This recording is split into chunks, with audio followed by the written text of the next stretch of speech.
சீரியல்களின் full எபிசோடுகளை Sun டிவியில் ஒளிபரப்பான உடனே எக்ஸ்க்ளூசிவாக சன் நெக்ஸ்டில் மட்டும் ஃப்ரீயா பாருங்கள்.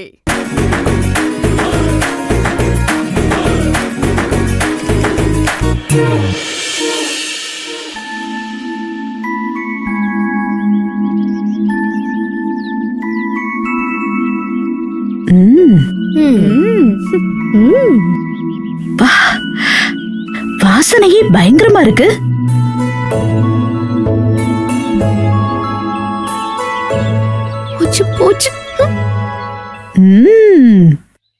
ஆனந்தி, அழகன் பேக்கரி அதிர்சம் அட்டகாசம் போ.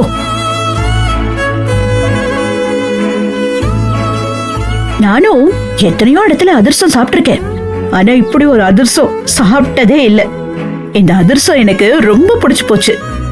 அழகனை பிடிக்காத ஆளே இல்ல மேடம், ஆனந்திக்கே பிடிச்சிருக்கு.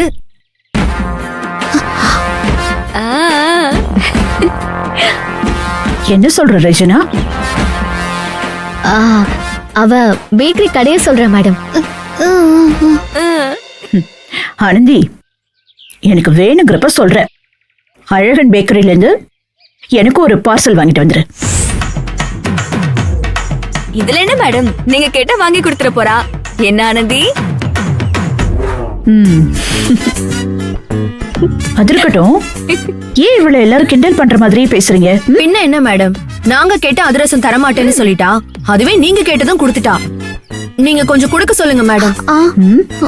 ஏன் ஆனந்தி, உன் ஃப்ரெண்ட்ஸுக்காக என்ன வேணாலும் பண்ற, ஒரு அதிரசம் கொடுக்க மாட்டியா என்ன? நல்லா கேளுங்க மேடம். மேடம் கேக்குறாங்களா, பதில் சொல்லு. அப்படிலாம் இல்ல மேடம், அவளுங்க சும்மா வம்பிழுக்கிறாளுங்க. சரி, அப்ப அவங்களுக்கும் கொடு. கொடு. கொடுக்கற மேடம். அப்புறம் என்ன, எடுத்துக்கோங்க. கொடு. கொடு.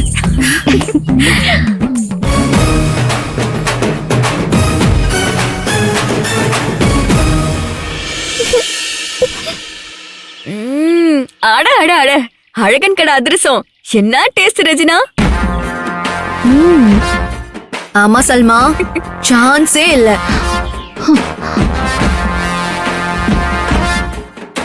இப்ப சந்தோஷமாடி உங்களுக்கு? வாங்கடி ஆனந்தி, நான் ஒண்ணே ஒண்ணு எடுத்துக்கிறேன். ஆமா ஆனந்தி, என்ன ஆச்சு? ஒன்னும் இல்ல மேடம், சும்மா அதே வம்பிழுக்கிறாளுங்க. மேடம், இன்னும் 2 நாள்ல ரெஜினாக்கு பிறந்த நாள். நாம ஏதாச்சும் பண்ணி அவ அப்பா அம்மாவை வர வைக்கணும். நானும் அதை பத்தி தான் யோசிச்சுட்டு இருக்கேன். என்ன பண்றதுன்னு நாளைக்கு சொல்றேன், சரியா? ஆனந்தி, இந்த அழகன் பேக்கரி அதிரசம் என் அம்மா கையால சாப்பிட்ட மாதிரி இருக்கு. அன்போட செஞ்சிருக்காங்க.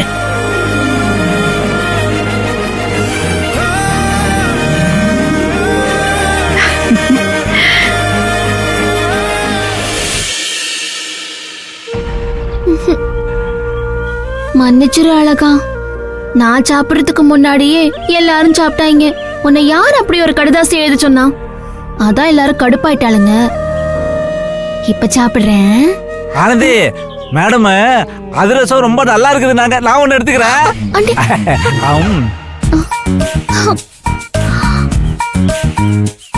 அழகா, இந்த இடம் சரி வரல, நான் வேற எங்கேயாவது கொண்டு போய் சாப்பிட்டுக்கிறேன்.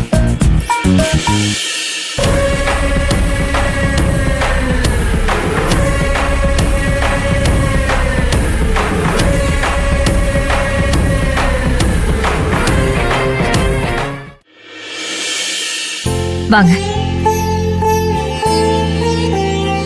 உட்காருங்க உட்காருங்க. என்ன சாப்பிடுறீங்க? அதெல்லாம் ஒண்ணு வேணாம் மேடம், வரும்போது சாப்பிட்டு வந்தோம். வாங்க விவேக், எப்படி இருக்கீங்க? நல்லா இருக்கும். ஆமா, நீங்க எப்படி இருக்கீங்க? நல்லா இருக்கேன். நல்லது. என்ன சர்ப்ரைஸ் விசிட்? அர்ஜுனுக்கு கல்யாணம் வச்சிருக்கோம், அத பத்திரிக்கை வச்சுட்டு போலான்னு வந்தோம். ஓ, கிரேட் நியூஸ். கல்யாணம் எப்ப வச்சிருக்கீங்க? இன்னும் 2 நாள்ல. என்னண்ணே இவ்வளவு அவசரமா 2 நாள்லயே கல்யாணம் பண்றீங்க? என்ன நீங்க? பொண்ணு யாரு? பொண்ணோட அப்பா என்ன பிசினஸ் பண்றாரு? என்ன பார்வதி கேக்குற? விவேக்கோட சன் அர்ஜுனுக்கு பொண்ணு கொடுக்க பாம்பே ஸ்டீல் ஃபேக்டரி ஓனர்ஸ் பல பேர் ரெடியா இருக்காங்க. ஆனா விவேக் தான் யார சூஸ் பண்ணுங்கிற கன்ஃபியூஷன்ல இருந்தாரு. இப்ப யார செலக்ட் பண்ணிருக்காருன்னு தான் தெரியல. என்னண்ணே அமைதியா இருக்கீங்க? சொல்லுங்க. நல்ல பெரிய இடமா தான் பிடிச்சிருப்பீங்க. அத வேற ஏமா இங்க பேசிக்கிட்டு? என் கம்பெனில அக்கௌண்டண்டா வேலை பார்க்கற பொண்ண என் பையன் லவ் பண்ணிட்டான். அவளதான் கல்யாணம் பண்ணிப்பேன்னு ஒத்த கால்ல நிக்கிறாம்மா. முடிஞ்ச அளவுக்கு எவ்வளவோ பேசி பார்த்துட்டோம். அவன் கேட்கற மாதிரி தெரியல. அவனா ஓடி போய் கல்யாணம் பண்ணி அசிங்கமாகறத விட நாங்களா சம்மதிச்சிட்டா கொஞ்சம் மானமாவது மிஞ்சும்.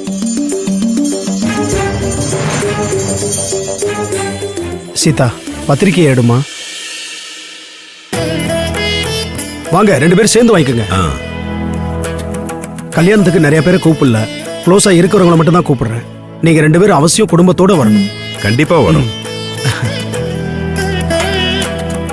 சரி, அப்ப புறப்படுறோமா? இருங்க, காஃபி சாப்பிட்டு போலாம். பார்வதி. இல்ல பார்வதி, கல்யாணத்துக்கு இன்னும் 2 நாள் தான் இருக்கு. இன்னும் நிறைய இடத்துக்கு போக வேண்டியது இருக்கு. நாங்க இன்னொரு நாள் வரோம். வரேம்மா. வாங்க. பார்வதி, எனக்கு இந்த 2 நாள்ல நிறைய மீட்டிங் இருக்கு. நான் மறந்தாலும் மறந்துடுவேன். நீ ஞாபகப்படுத்து. கல்யாணத்துக்கு போயிட்டு வந்துடலாம். நீங்க வேணா போங்க, நான் வரல. ஏன் பார்வதி, என்னாச்சு? ஏங்க, ஸ்டேட்டஸ் பத்தி கொஞ்சம் கூட கவலைப்படாம வேலை பாக்குற ஒரு பொண்ண தான் பையனுக்கு கல்யாணம் பண்ணி வைக்கிறாங்க. அங்க போய் யார்கிட்ட பேசி சிரிச்சிட்டு வர சொல்றீங்க? என்னால அதெல்லாம் முடியாது. ஏன் இப்படி பேசுற பார்வதி? இங்க பாருங்க, உங்களுக்கு வேணா எல்லாரும் ஒண்ணா இருக்கலாம், ஆனா எனக்கு அப்படி இல்ல. மகேஷ் வேற ஏதோ ஒரு பொண்ணு லவ் பண்றேன்னு வேற சொல்லிட்டு இருக்கான். அந்த பொண்ணு யாருன்னு தெரியாம ஏற்கனவே நான் குழம்பி போயிருக்கேன். இப்போ இந்த நேரத்துல வந்து இவங்க வேற வேலை பாக்குற பொண்ணு கல்யாணம் அது இதுன்னு சொல்லிட்டு போறாங்க. எனக்கு ரொம்ப பயமா இருக்குங்க. இதுதான் உன் பிரச்சனையா? இங்க பாரு பார்வதி, விவேக் மாதிரி பசங்க லவ்வ சொன்ன உடனே முடியாது அது இதுன்னு சொன்னோன்னு வச்சுக்கோ, இப்படிதான் பசங்க பிளாக்மெயில் பண்ணுவாங்க. அப்புறம் வேற வழி இல்லாம நாமளே அவங்களுக்கு கல்யாணம் பண்ணி வைக்க வேண்டியதா இருக்கும். அதனாலதான் மகேஷ் லவ்வ சொன்னதும் நான் உடனே அப்போஸ் பண்ணாம யாரா இருந்தாலும் பரவாயில்லன்னு சொன்னேன்.